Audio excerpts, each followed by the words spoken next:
आज के इस विश्लेषण में हम उस कहानी पर बात करेंगे जो एनिमे की दुनिया की सबसे दर्दनाक और दिल छू लेने वाली कहानियों में से एक है, the silent sacrifice of Itachi उचिहा।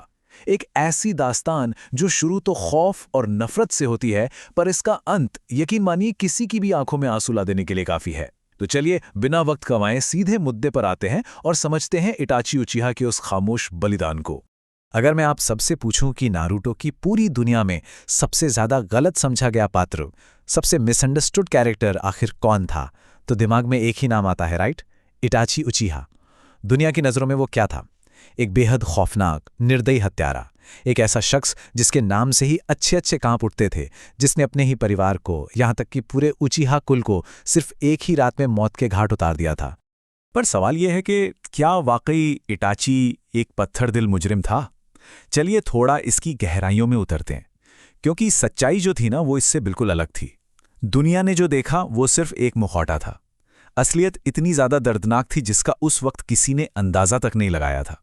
इस पूरी ट्रेजेडी को समझने के लिए हमें सबसे पहले उसके बचपन के पन्नों को पलटना होगा।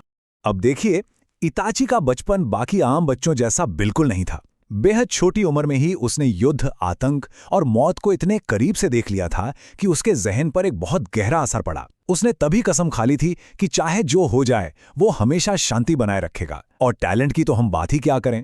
सिर्फ 7 साल की उम्र में एकेडमी टॉप की और बेहद कम उम्र में खुफिया बल यानी इनबू को ज्वाइन कर लिया। पूरे हिडन लीफ विलेज में इस बच्चे की मिसाल दी जाती थी। लेकिन इन सब अंधेरों और फर्ज के बीच इटाची की जिंदगी में उम्मीद की एक ही किरण थी, उसका छोटा भाई सास्के उचिहा।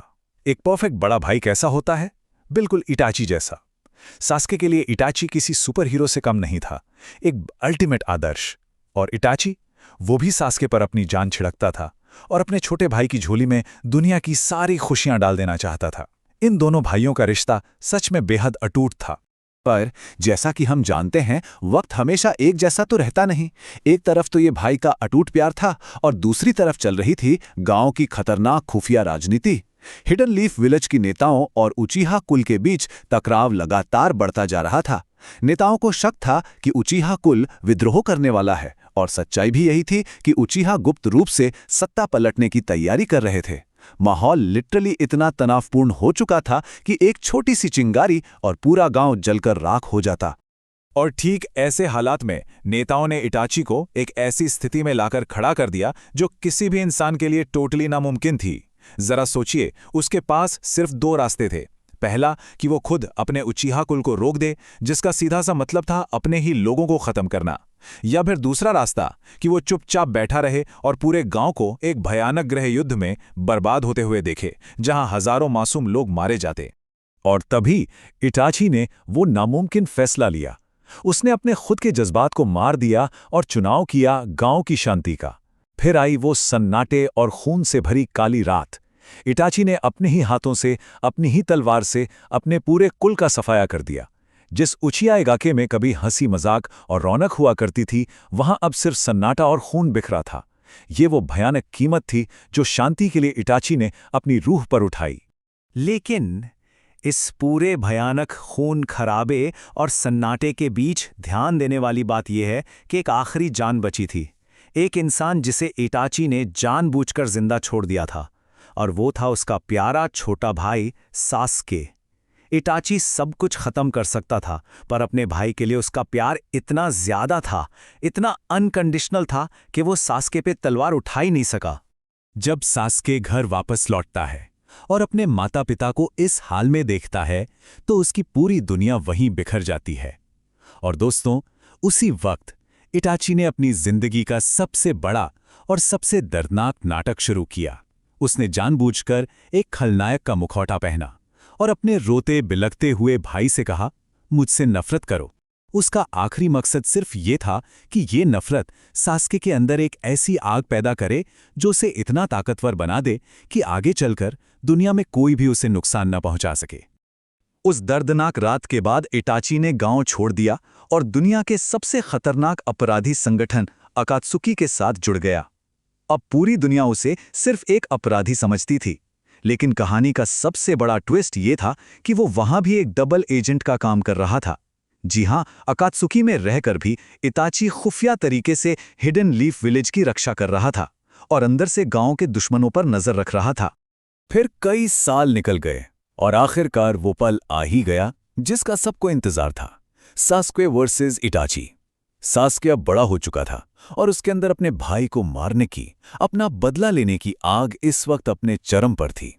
ये संघर्ष नारुतो के हिस्ट्री के सबसे भावुक और भयानक युद्धों में से एक है। दोनों भाई एक दूसरे के सामने सामने खड़े थे, एक बदले के अंधे जुनून में और दूसरा। और ये बैटल ब्रिलियंटली इलस्ट्रेट करती है कि दोनों भाई शक्ति के किस लेवल पर थे। इस युद्ध में निंजा जगत की सबसे खतरनाक तकनीकों का इस्तेमाल हुआ। खौफनाक जिंजुत्सु, कभी न बुझने वाली आमातरासु की काली आग और अभेद्य सुसानो।